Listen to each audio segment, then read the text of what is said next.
Ngayon naman guys, ilalagay na natin ang ating bell pepper. Luto na kasi guys ang ating pochero. Kaya ilalagay na natin sa ibabaw ang ating bell pepper. Para hindi siya malabog. Ganyan ako magluto guys ng kahit anong ulam. Basta may bell pepper siyang sangkap. Hindi ko nilalagay. Sinasabay sa pagpapakulo ang bell pepper. Ilalagay ko siya guys pagka luto na talaga ang aking ulam. Tatakpan na lang natin siya guys para maluto ang ating bell pepper. Para malutong pa rin siya, crunchy pa rin siya, hindi siya labog. Ayan ang ating chicken pochero guys. Sarap yan. Kompleto sa sahog yan.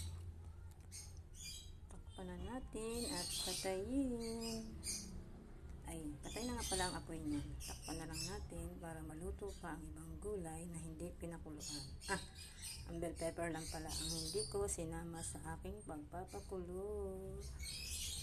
Yan. Takpan na ang ating pochero. Sarap yan.